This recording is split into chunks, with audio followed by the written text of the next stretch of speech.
Good morning friends.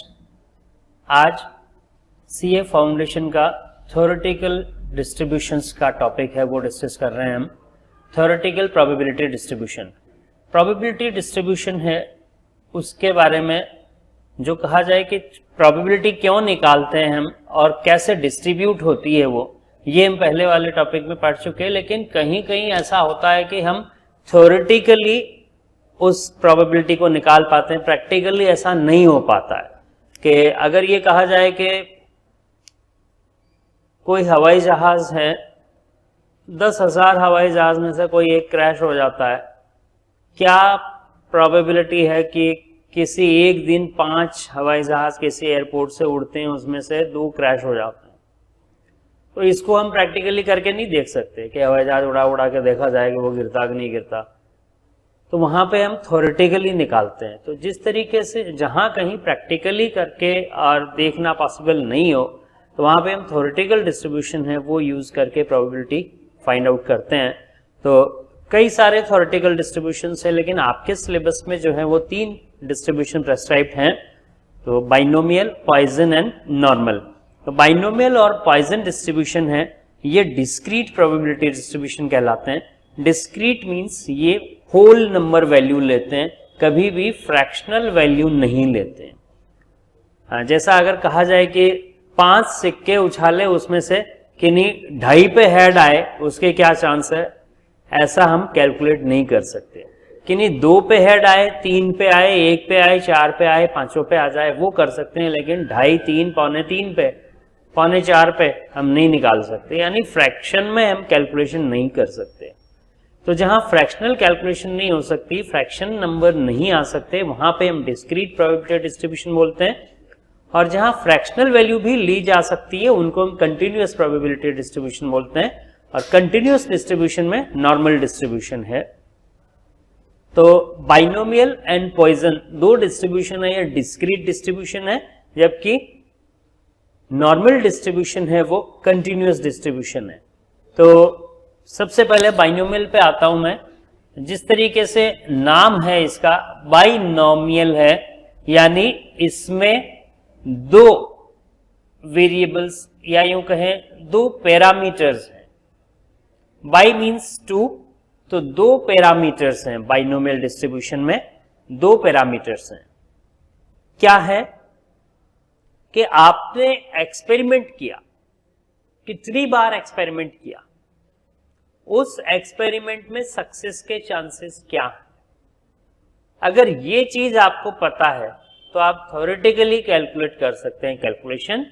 तो जो binomial distribution है, इसमें बाई मीन्स 2, तो 2 पैरामीटर्स होते हैं इसके। एक तो होता है n और दूसरा होता है p। n means number of experiments and p means probability of success. तो यहां पे बाइनोमियल डिस्ट्रीब्यूशन में जो थ्योरेटिकली दिखाया है, देखिए आपके सिलेबस में लिखा है,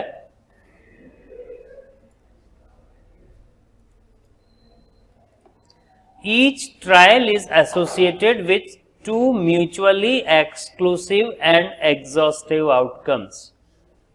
2 एक्सक्लूसिव एंड एग्जॉस्टिव आउटकम्स हो हर ट्रायल के, यानी कोई भी एक्सपेरिमेंट करें उसके 2 पॉसिबल आउटकम हो, तो ऐसे एक्सपेरिमेंट को हम बाइनोमियल डिस्ट्रीब्यूशन के थ्रू उसकी प्रोबेबिलिटी निकाल सकते हैं।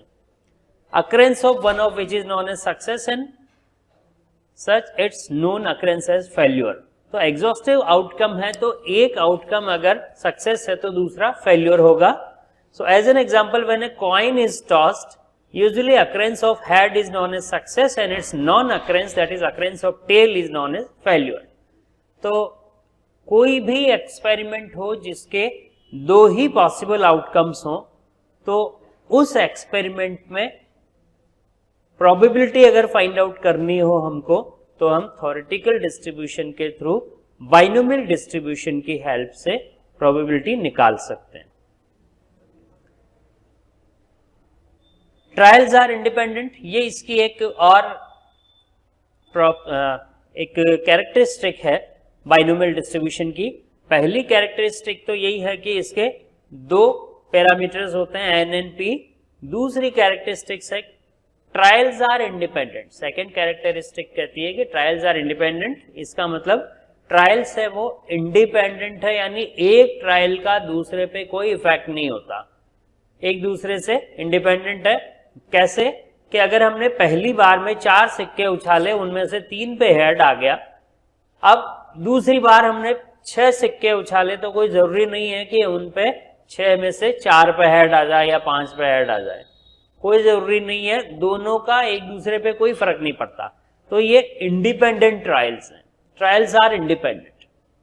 Then probability of success usually denoted by P and hence that of a failure usually denoted by Q equal to 1 minus P remain unchanged throughout the process। कि आप जिस किसी experiment के लिए प्रोबेबिलिटी फाइंड आउट करना चाहते हैं, उस पूरे एक्सपेरिमेंट के लिए P और Q है वो सेम रहेंगे, यानी कितनी बार करें वो एक्सपेरिमेंट, हर बार P और Q की वैल्यू वही रहेगी। The number of trials is a finite positive integer। ये देखिए यहाँ पे 3 चीजें लिखी है, finite, positive and integer। Finite number होना चाहिए number of trials. Infinite numbers है, अनगिनत बार आप एक्सपेरिमेंट कर रहे हैं तो उसमें आप प्रोबेबिलिटी नहीं निकाल सकते। प्रोबेबिलिटी निकालने के लिए finite number of experiment is must. Then positive integer होना चाहिए। पॉजिटिव इंटीजर यानी positive whole numbers, whole numbers में आपका 0 है, 0 से आगे के नंबर्स भी हैं, तो ये पॉजिटिव इंटीजर होने चाहिए आपके, यानी फ्रैक्शनल नंबर नहीं लेगा। अगर आपको ये कहा जाए कि 8 सिक्के उछालें, इनमें से 3.5 सिक्कों पे हेड आएगा, इसके क्या चांस है, 3.25 सिक्के पे हेड आएगा, ऐसा हम नहीं निकाल सकते। कि 8 हवाई जहाज उड़े हैं किसी एयरपोर्ट से, उसमें से 3.5 क्रैश हो जाएंगे, वो हम कैलकुलेट नहीं कर सकते। इसलिए number of trials is finite positive integer. Positive integer होगी और फाइनाइट होंगे। तो इसके लिए बेसिक फॉर्मूला जो है आपका वो ये है, F X equal to P of X, यानी probability of X equal to NCX P power X Q power N minus X। इसको मैं लिख के दिखाता हूं आपको।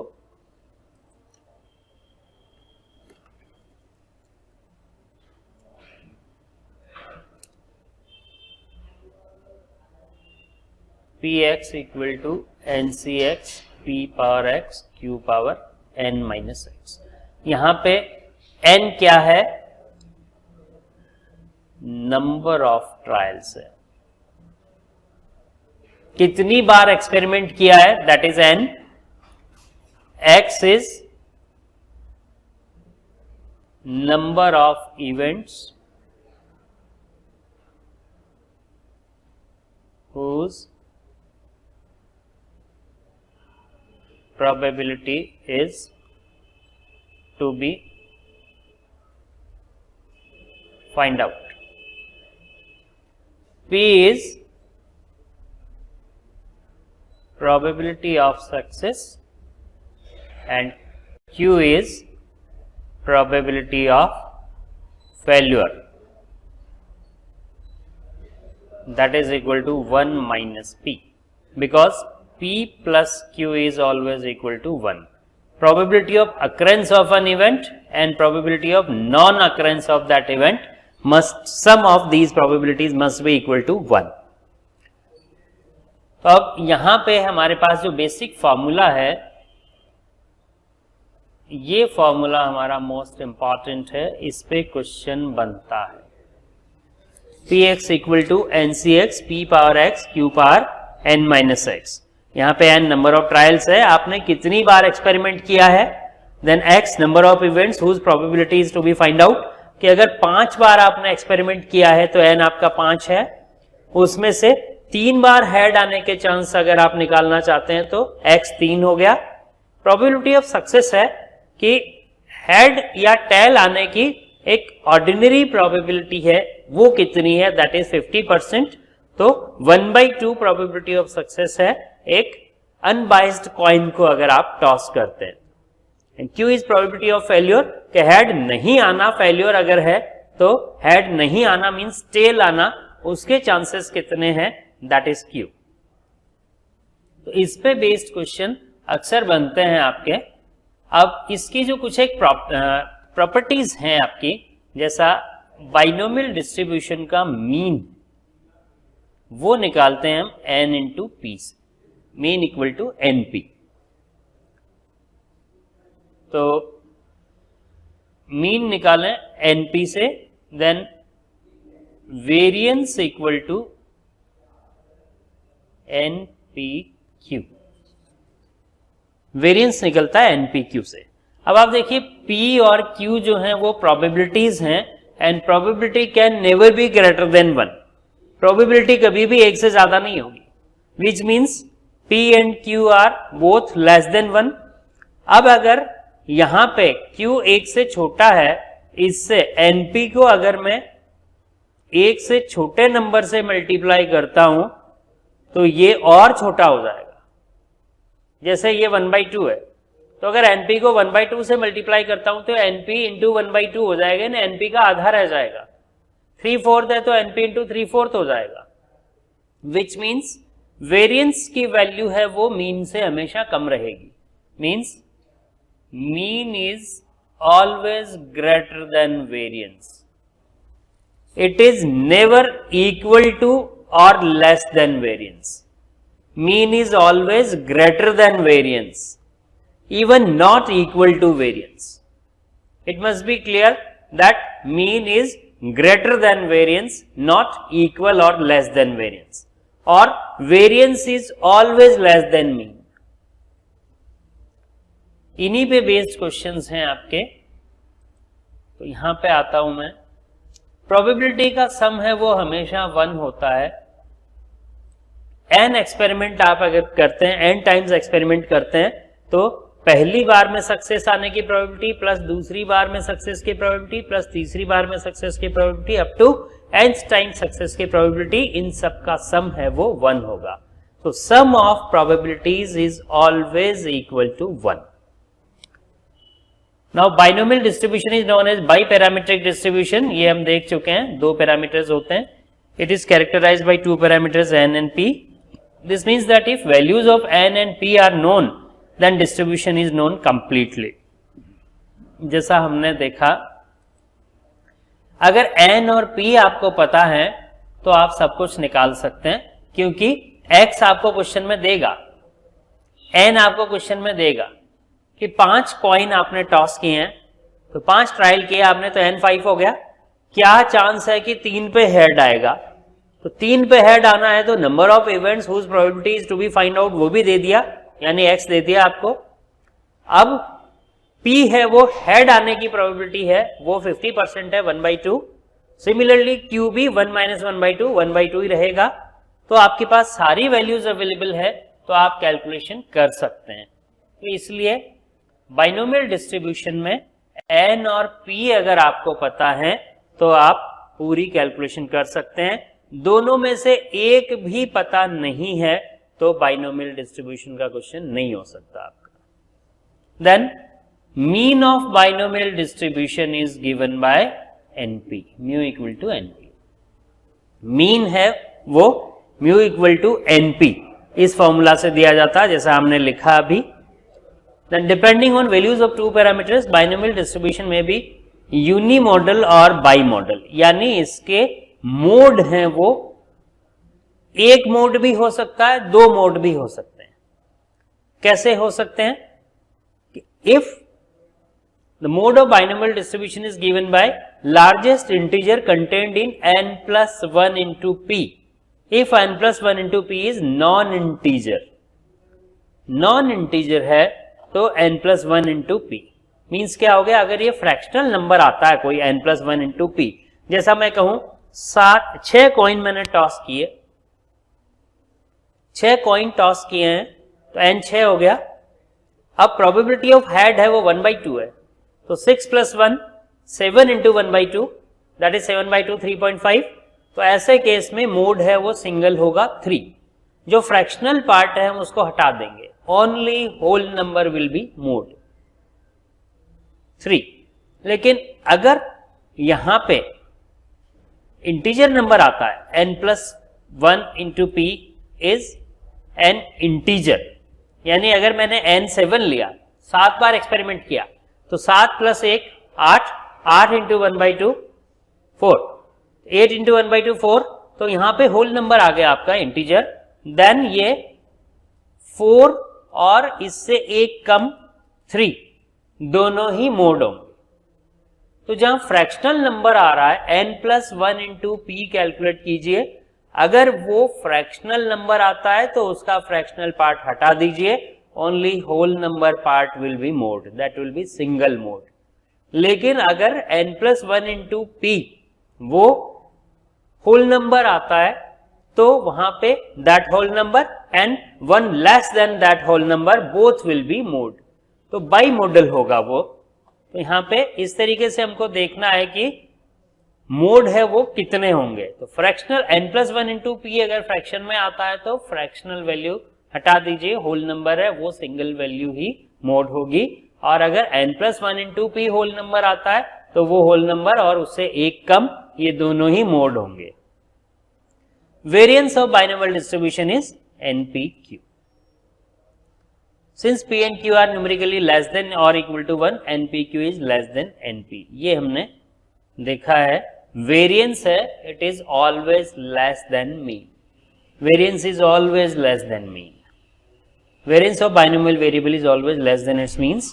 Also, variance of x attains maximum value at p equal to q equal to 0.5.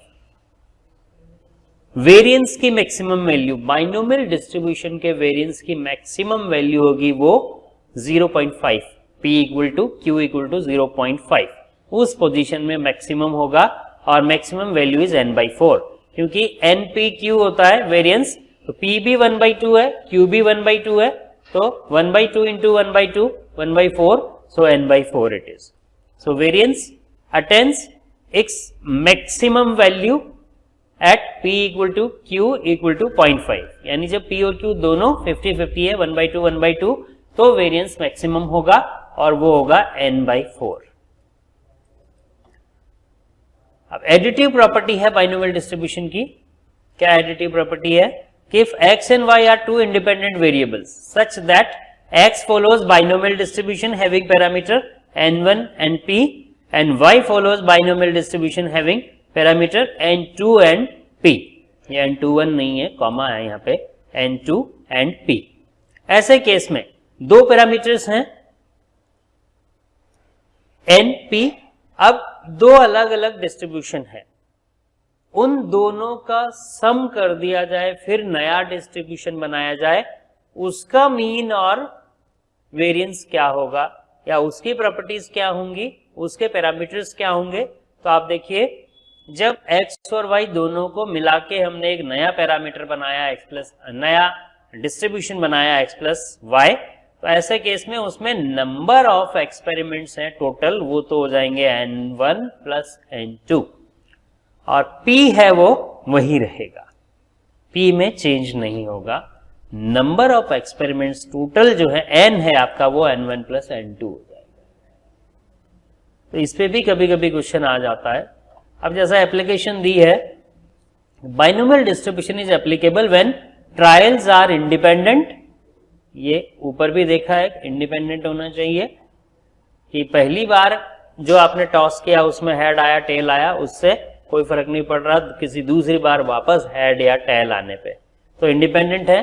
And each trial has just 2 outcomes, हर trial के 2 ही आउटकम हो सकते हैं, सक्सेस एंड फेल्यूर।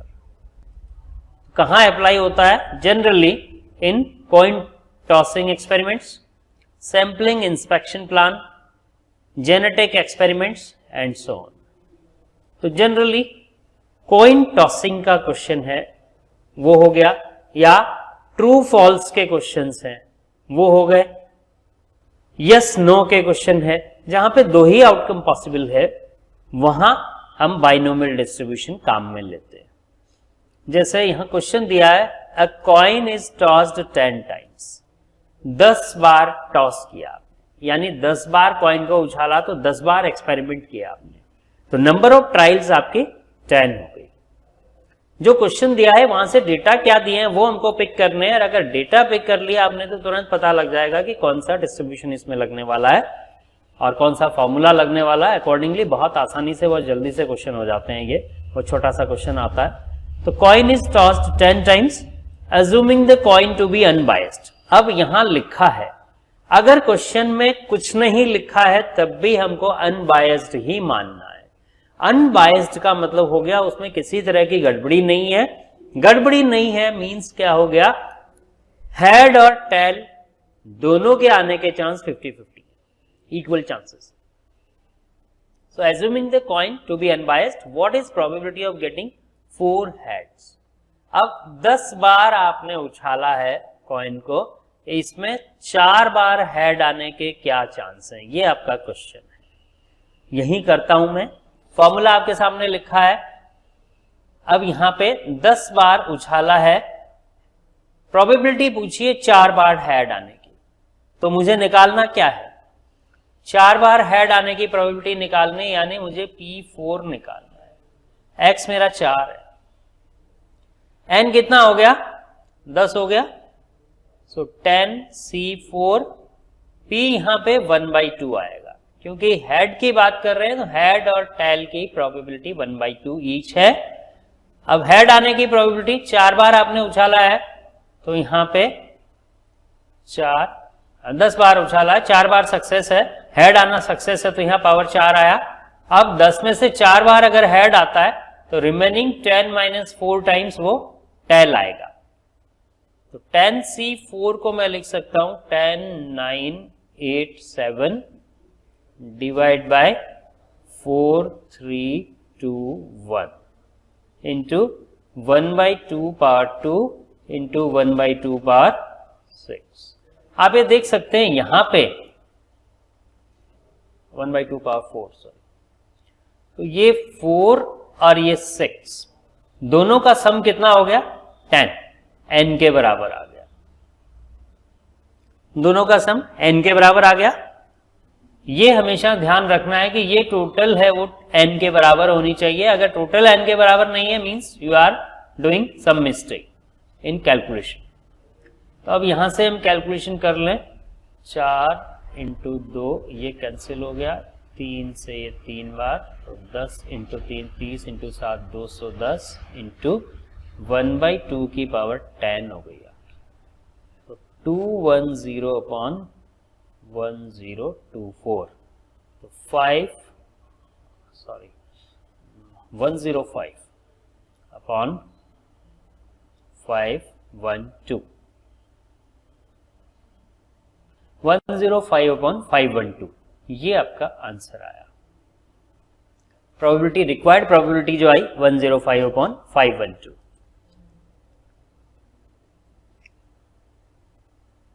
ये आ रहा है 105 अपॉन 512।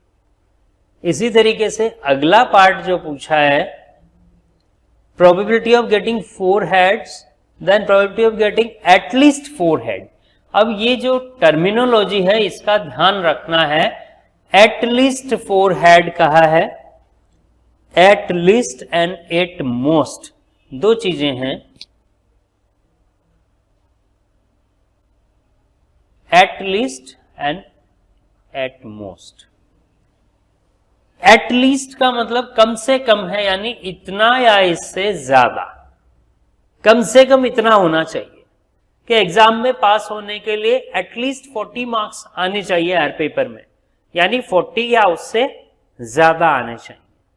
तो एटलीस्ट का मतलब इतना या उससे ज्यादा होता है, जबकि एट मोस्ट का मतलब ज्यादा से ज्यादा है।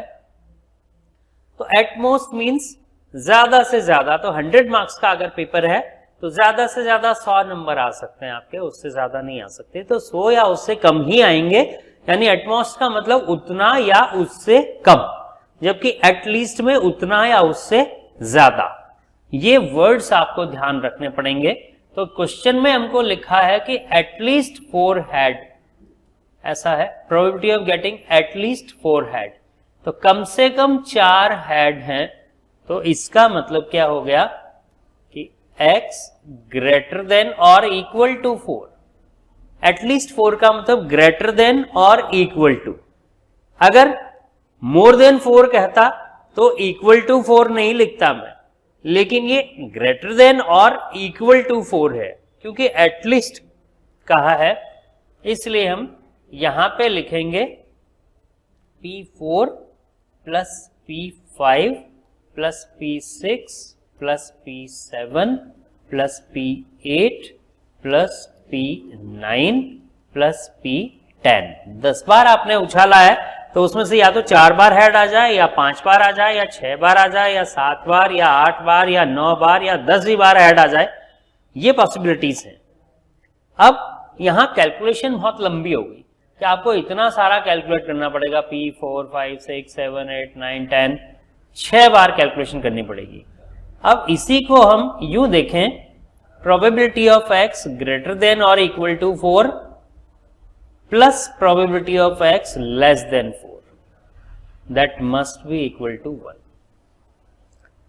4 या उससे ज्यादा प्लस 4 से कम, तो 4 से कम में, अब 4 या उससे ज्यादा में तो आ गए आपके 4, 5, 6, 7, 8, 9, 10, ये तो 4 या उससे ज्यादा में आ गए। और लेस देन 4 में आ गया मेरा 0, 1, 2 एंड 3, ये लेस देन 4 हो गए। तो यहां से आप देख सकते हैं P0, P1, 2, 3, 4, 5, 6, 7, 8, 9, 10 पूरा ही आ गया, 0 से लेके 10 तक। जो भी एक्सपेरिमेंट किया, ट्रायल किया आपने, अगर 10 बार ट्रायल किया है तो एक भी बार हेड नहीं आए, वहां से लेकर 10 बार हेड आए, इससे ज्यादा कुछ नहीं हो सकता। तो 100% इन्हीं में से कुछ होना है, इसलिए ये सम 1 होगा। तो अगर मुझे x ग्रेटर देन और इक्वल टू 4 निकालना है, इसका मतलब मुझे सिर्फ ये हिस्सा चाहिए। ये हिस्सा निकालना है तो मैं क्या करूंगा, 1 माइनस P0 से लेके P3 तक का हिस्सा है वो माइनस कर दूं, तो P4 plus P5 plus P6 plus P7 plus P8 plus P9 plus P10 equal to 1 minus P0 plus P1 plus P2 plus P3। तो इनको मैं लिख सकता हूं, P4 से P10 तक है, इसको लिख सकता हूं मैं x ग्रेटर देन और equal to 4, that is equal to 1 minus P0 से P3 तक है, इनको लिख सकता हूं x लेस देन 4। ऐसा लिखा जा सकता है। सो ये देखिए, यहां से एक शॉर्ट ट्रिक निकल के आई।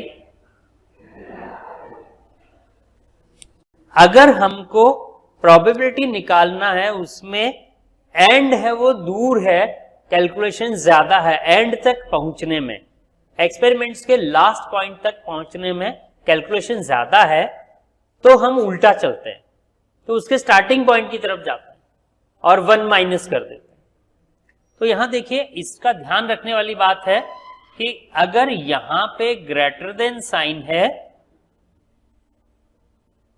तो इधर लेस देन आएगा, यहां अगर लेस देन साइन है तो इधर ग्रेटर देन आएगा, और यहां अगर इक्वल टू साइन है तो यहां इक्वल टू नहीं होगा, इधर इक्वल टू नहीं है तो इधर इक्वल टू होगा, यानी ये साइन ऑपोजिट होंगे। तो अगर मुझे ये निकालना हो probability of x less than 4, तो मैं लिखूंगा 1 minus probability of x greater than और इक्वल टू 4। यहां लेस देन साइन था तो मैंने इसको ग्रेटर देन बना दिया, यहां इक्वल टू नहीं है तो यहां इक्वल टू लगा दिया। अब अगर यहां पे इक्वल टू है तो मैं इधर से इक्वल टू हटा दूंगा।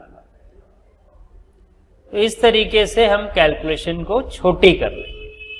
तो जब भी एंड दूर हो हमारा, तो हम क्या करेंगे, स्टार्टिंग पॉइंट की तरफ जाएंगे और जो निकालना है उसमें अगर ग्रेटर देन साइन है तो 1 माइनस करके लेस देन साइन लगा देंगे, और अगर greater than equal to sign है तो इक्वल टू साइन दूसरी तरफ से हटा देंगे। इस तरीके से हम कैलकुलेशन करेंगे। तो कैलकुलेशन को छोटी करने की टेक्निक है ये। अब जैसा हमको कहा है कि ग्रेटर देन इक्वल टू 4 निकालना है, तो मैं इसमें अगर 1 माइनस एक्स लेस देन 4 कर देता हूं तो ये छोटा हो जाएगा, क्योंकि ऐसे केस में मुझे probability of x less than 1 minus, यही लिख देता हूं मैं,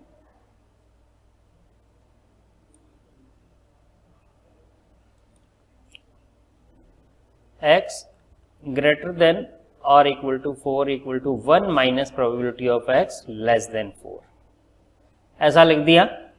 तो लेस देन 4 में मेरे पास P0 plus P1 plus P2 plus P3 रह गया। तो आप देखिए इधर मुझे 4 कैलकुलेशन करनी पड़ रही, जबकि इधर 6 करनी पड़ती, तो ये थोड़ा छोटा हो गया। तो जहां भी एंड दूर हो वहां पे हम छोटी तरफ चलते हैं, उल्टी तरफ चल के, और कैलकुलेशन को छोटी बना लेते हैं। अब यहां पे मैं करूं x ग्रेटर देन और equal to 4 equal to 1 minus probability of x less than 4। तो 1 minus P0 plus P1 plus P2 plus P3। अब फॉर्मूला अप्लाई करें। P0 मीन्स n 10 है हमारा, x 0 है, प्रोबेबिलिटी ऑफ सक्सेस 1/2, यहां 0, यहां बच गया 10 minus 0।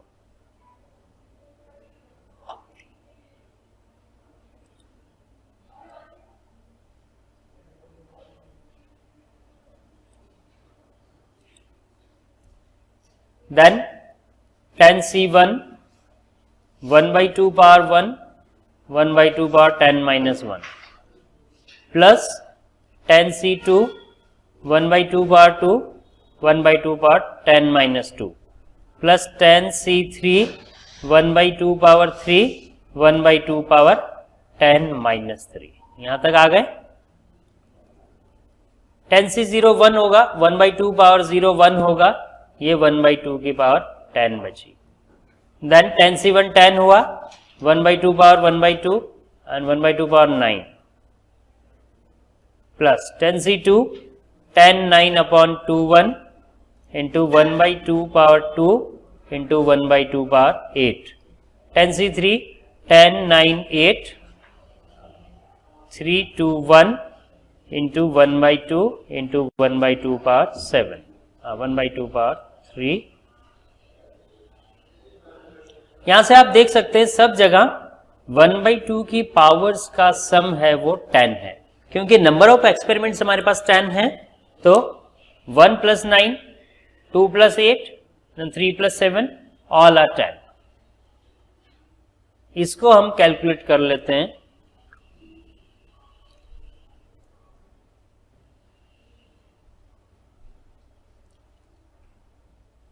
1 minus 1/2 power 10 plus 10 into 1/2 power 10 plus 10 9 2 5 10 45 into 1/2 power 10 plus 3 3s are 9 and 2 4s are 8, 120 into 1/2 power 10. So 1 minus 1/2 power 10 अगर मैं इसमें से कॉमन ले लेता हूं, 1/2 power 10 कॉमन ले लेता हूं मैं इसमें से,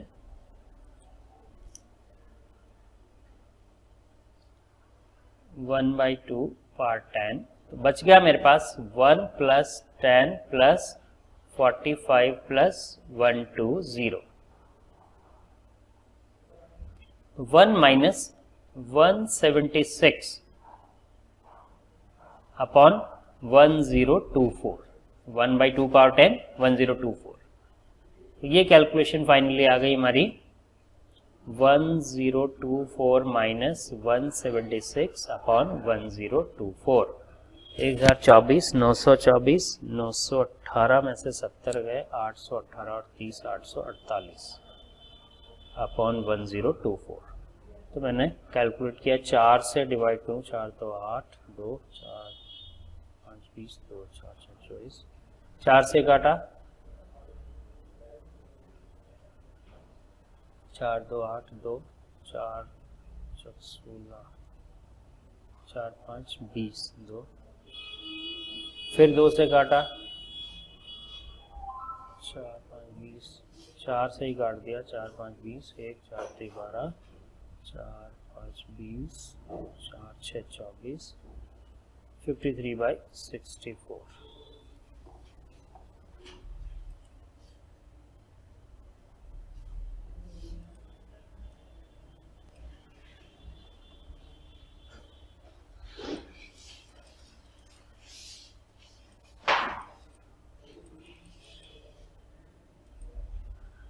एक 10 45 120,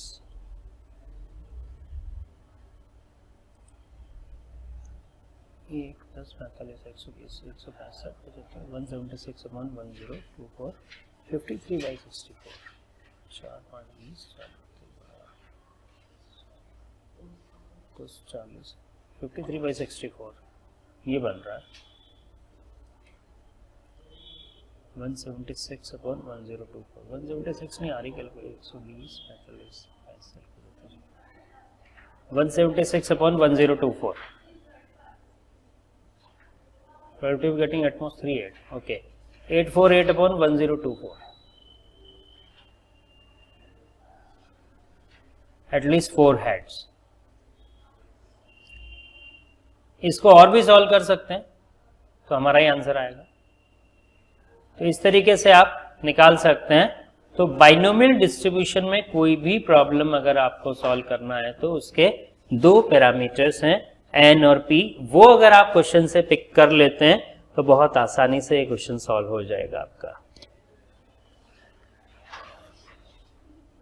देन इसके बाद में पॉइजन डिस्ट्रीब्यूशन आता है, बाइनोमियल के बाद में पॉइजन डिस्ट्रीब्यूशन आता है। नेक्स्ट जो आता है थ्योरेटिकल डिस्ट्रीब्यूशन में पॉइजन डिस्ट्रीब्यूशन, बहुत इंपॉर्टेंट है, इस पे क्वेश्चन बनता है और कई बार ये क्वेश्चन जस्ट 1 सेकेंड का होता है, जस्ट सिंगल सेकेंड क्वेश्चन होता है पॉइजन मॉडल में। जब भी P0 पूछता है तो जो इसमें दिया हुआ है वही आंसर होता है, तो आपको कुछ नहीं करना होता और अक्सर P0 पूछता है। तो पॉइजन मॉडल क्या है कि जहां भी हम ये देखें कि किसी इवेंट की अकरेंस की प्रोबेबिलिटी बहुत कम है तो वहां पे हम पॉइजन मॉडल यूज करते हैं। The probability of finding success in a very small interval is kt where k is greater than 0 is a constant. Probability of having more than one success in this time interval is very low. बहुत ही कम probability है success की, वहां पे हम poison model काम में लेते हैं। Probability of having success in this time interval is independent of t as well as earlier successes. Independent trials हैं, किसी तरह का कोई इसमें डिपेंडेंस नहीं है, एक ट्रायल पे दूसरे ट्रायल डिपेंड नहीं करती है। इसके लिए फॉर्मूला जो है आपके ये दिखा रखा है, ये फॉर्मूला हम काम में लेते हैं, e power minus m power x upon factorial x। ये बेसिक फॉर्मूला है probability of x equal to this. यहाँ पे x है वो आपके 0 1 2 3 4 अप टू इनफाइनाइट लेता है।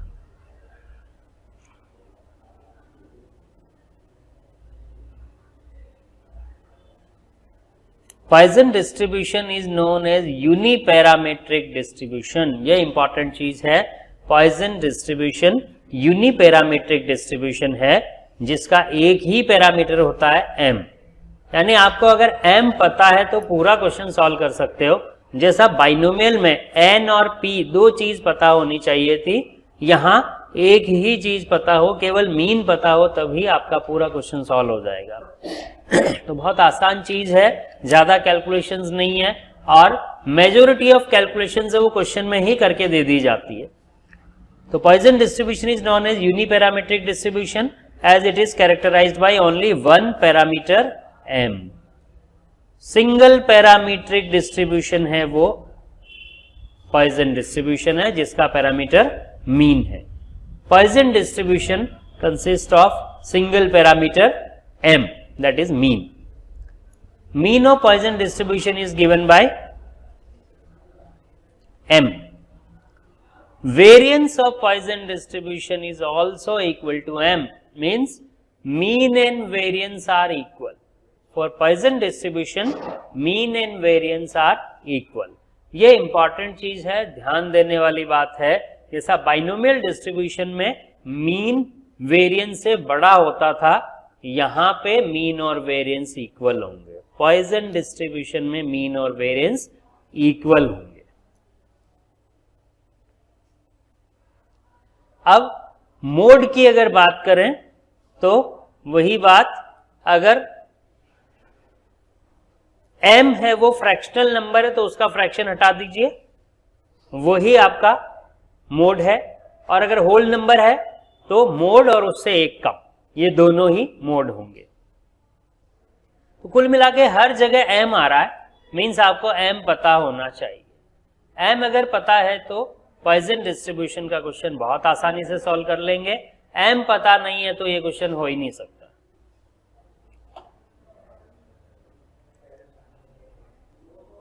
इसमें देखिए दो पॉइसन पैरामीटर्स को, अगर दो पॉइसन वेरिएट्स को मिला दिया जाए, एक नया पॉइसन वेरिएट बनाया जाए x प्लस वाई, तो उसके पैरामीटर से होंगे मीन m1 प्लस m2 हो जाएगा, यानी दोनों का मीन प्लस हो जाएगा। एप्लीकेशन कहां आती है इसकी? Distribution of number of printing mistakes पर पेज ऑफ लार्ज बुक। कोई बहुत बड़ी बुक है, उसमें 1,00,000 वर्ड्स लिखे हुए हैं या 500 पेज हैं। अब 500 पेजेस में पर पेज कितनी मिस्टेक्स हैं, प्रिंटिंग मिस्टेक्स कितनी हैं, ये निकालना, उनका डिस्ट्रीब्यूशन निकालना हो तो हम पॉइसन डिस्ट्रीब्यूशन काम में लेते हैं। Then distribution of number of road accidents on busy road per minute. Number of road accidents, वहां पे भी पॉइसन डिस्ट्रीब्यूशन काम में लेते हैं। Number of radio active elements per minute in fusion process. Radio active elements कितने हैं, fusion अगर हो रहा है कहीं, एटॉमिक फ्यूजन अगर हो रहा है तो रेडियो एक्टिव विकिरण कितने निकल रहे हैं, वहां निकालना हो तो हम पॉइसन काम में लेते हैं। या डिमांड पर minute for health centre vehicles, इस तरीके से डिमांड पर मिनट अगर निकालनी है तब भी हम क्या करेंगे, पॉइसन डिस्ट्रीब्यूशन काम में लेते हैं। जैसा ये क्वेश्चन बहुत आता है, मोस्ट फ्रीक्वेंट क्वेश्चन है, find mean and standard deviation of x where x is Poisson variate satisfying condition, probability of x equal to 2 equal to probability of x equal to 3।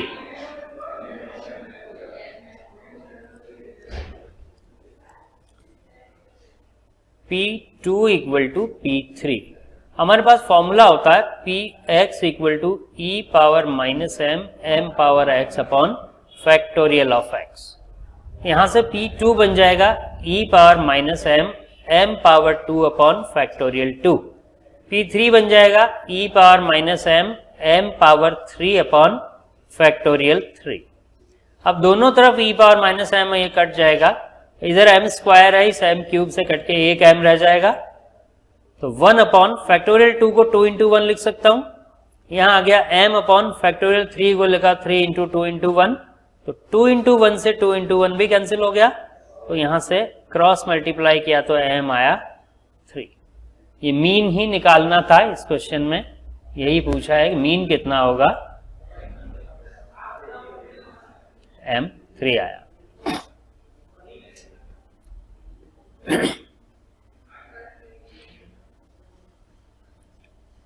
अब देखिए यहां पे जो लिखा है, probability that random variable x follow Poisson distribution would assume positive value is 1 minus e power minus 2.7. What is mode of distribution? अब देखिए positive value होगी, इसका मतलब क्या हो गया, ये 0 से बड़ा होगा। पॉजिटिव वैल्यू मींस 0 से बड़ा, तो x ग्रेटर देन 0। अब 0 से बड़ा कितना ही हो सकता है, लाखों करोड़ों अरबों कुछ भी वैल्यू हो सकती है इसकी। तो इसलिए एंड हमारे पास नहीं है, तो हम उल्टी तरफ जाएं, स्टार्टिंग पॉइंट पे जाएं, तो 0 से स्टार्ट होगा, 0 से छोटी वैल्यू नेगेटिव वैल्यू ही नहीं लेगा, कभी भी पॉजिटिव वैल्यू ही लेगा। तो इसलिए p x greater than 0 equal to 1 minus probability of x less than और इक्वल टू 0। तो लेस देन 0 होगा नहीं, तो ये probability of x equal to 0। तो p0 निकालना है, p0 होगा e पावर माइनस m। क्यों होगा? अब इस पे हमारा अक्सर क्वेश्चन बन जाता है। यहां देखिए, ये हमारा फॉर्मूला है, इसमें अगर मैं x 0 रखता हूं तो p0 बनेगा e power minus m, m power 0 upon factorial 0। m power 0 की वैल्यू 1 होगी और फैक्टोरियल 0 की वैल्यू भी 1 होगी, तो ये e पावर माइनस m हो जाएगा। तो p0 जब भी निकालना है वो e पावर माइनस m के इक्वल होगा ऑलवेज। जब आप पॉइसन डिस्ट्रीब्यूशन यूज कर रहे हैं तो p0 equal to e power minus m। तो 1 minus e power minus m यहां पे आया है हमारा probability that assumes x assume positive value, ये 1 minus e power minus m है, और यहां दे रखी है probability 1 minus e power minus 2.7। तो 1 minus e power minus m 1 minus e power minus 2.7 के इक्वल है। यहां से e power minus m e power minus 2.7 के इक्वल है, तो m 2.7 के इक्वल रहा। अब ये फ्रैक्शनल वैल्यू है m, इसलिए हमारा मोड है वो केवल 2 होगा। अगर यही m 2 आता या 3 आता, अगर m 3 होता तो वैल्यू होती वो 3 and 2 both, mode will be 3 and 2 both, लेकिन यहां पे 2.7 आई है वैल्यू, इसलिए मोड है वो 2 होगा।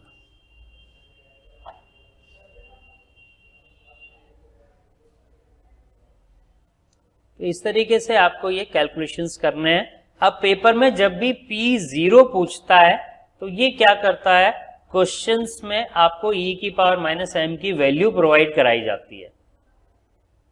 क्वेश्चन पेपर में e की पावर माइनस m की वैल्यू प्रोवाइड कराई जाती है, तो वहां से पता लग जाता है कि ये बाइनोमियल डिस्ट्रीब्यूशन का क्वेश्चन है। एक बात तो ये पता लग जाता है कि पॉइसन डिस्ट्रीब्यूशन का क्वेश्चन है। जब भी इस तरीके से दिया हुआ हो क्वेश्चन आपका ये है, यहां पे देखिए given e power minus 4 equal to this, तो यहीं से क्लियर है कि ये आपका पॉइसन डिस्ट्रीब्यूशन का क्वेश्चन है। देन जो पूछा है find probability that during one particular minute there will be no phone calls.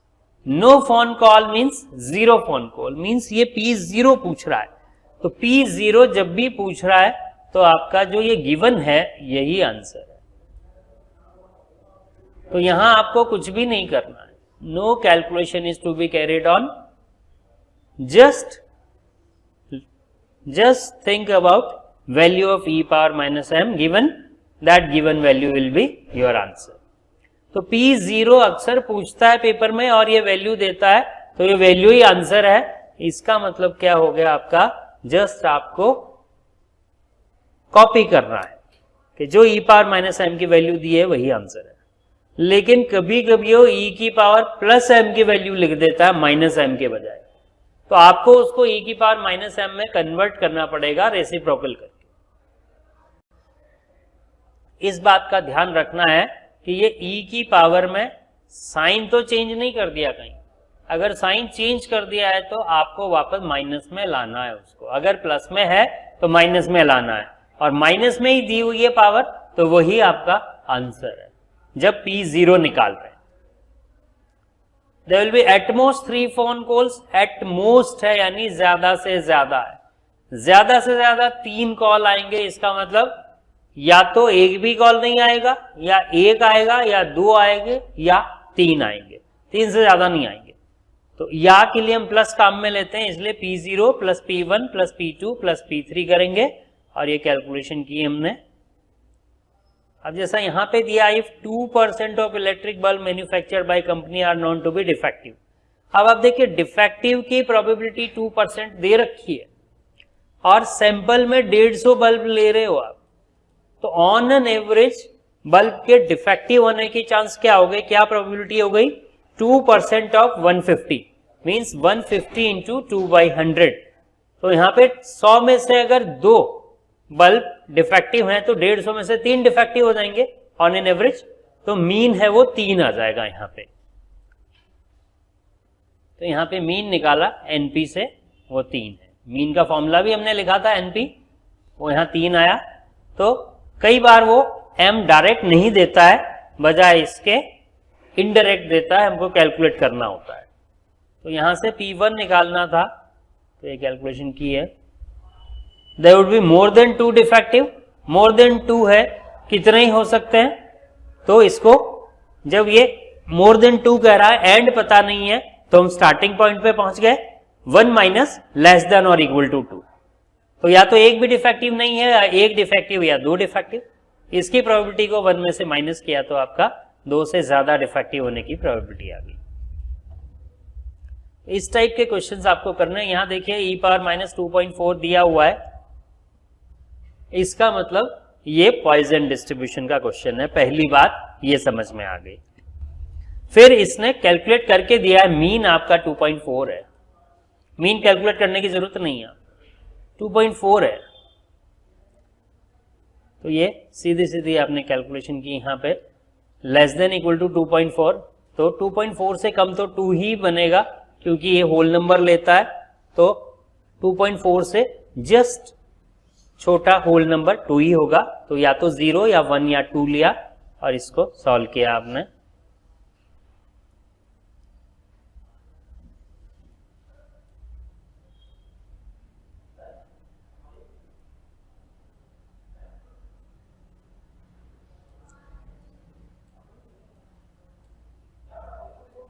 Then normal distribution, ये बहुत इंपॉर्टेंट है, क्योंकि कंटिन्यूअस डिस्ट्रीब्यूशन है, बेल साइज शेप होता है इसका। नॉर्मल डिस्ट्रीब्यूशन का शेप है वो बेल शेप होता है, यानी घंटी के आकार का होता है।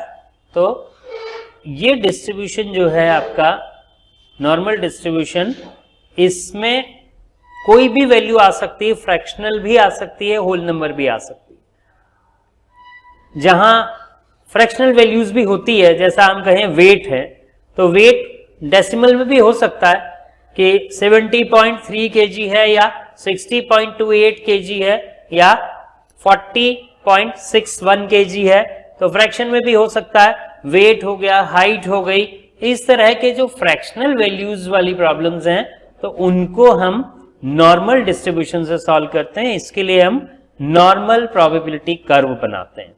इस तरीके का बेल शेप्ड कर्व होता है, ये पैरामीट्रिक होता है, यानी इसके सेंटर पे मीन होता है। जहां हाईएस्ट पॉइंट है, पीक पॉइंट है इसका, वहां मीन होता है।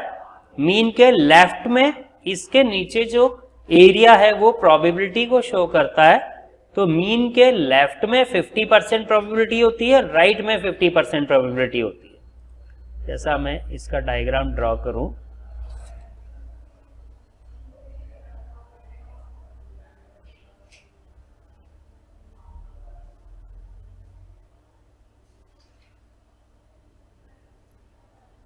यहां पे आपके मीन होगा, और मीन के लेफ्ट में अब ये माइनस इनफाइनाइट से प्लस इनफाइनाइट तक चलेगा।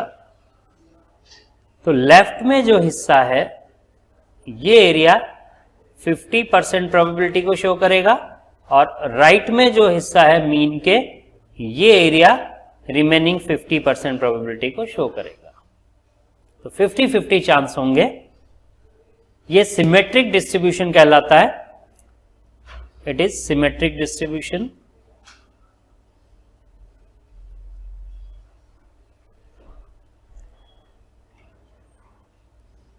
कंटिन्यूअस डिस्ट्रीब्यूशन, कंटिन्यूअस है ये, इसका मतलब ये डिस्ट्रीब्यूशन सारी वैल्यू लेगा, including fractional values. Whole number है तब भी लेगा, फ्रैक्शनल वैल्यू है तब भी लेगा। इसमें 2 पैरामीटर है, ये भी बाई पैरामीट्रिक है। इसके parameter mean and variance, 2 parameter होते हैं। नॉर्मल डिस्ट्रीब्यूशन के 2 पैरामीटर हैं, mean and variance.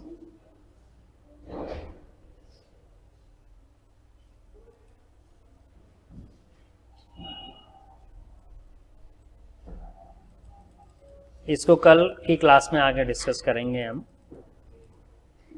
Normal distribution को कल डिस्कस करेंगे, जहाँ पे पूरा इसको कैसे सॉल्व करना है वो करके दिखाऊंगा आपको। ये बहुत इंपॉर्टेंट चीज़ें हैं, जो परसेंटेज दिए हुए हैं बहुत इंपॉर्टेंट हैं, इनको डिस्कस करेंगे। देन इसके प्रॉब्लम सॉल्व करेंगे। काफ़ी इंपॉर्टेंट क्वेश्चन है। इस चैप्टर से कम 3 क्वेश्चन मिलते हैं, एक बाइनोमियल, एक पॉइजन, एक नॉर्मल का। At least 3 questions are there in paper. कभी कभी 4 या 5 भी पूछ लेता है। तो ये बहुत इंपॉर्टेंट टॉपिक है और आपको बहुत डिटेल में इसको करना है, प्रैक्टिस पूरी करनी है। तो कल की क्लास में फिर इसको आगे और करेंगे।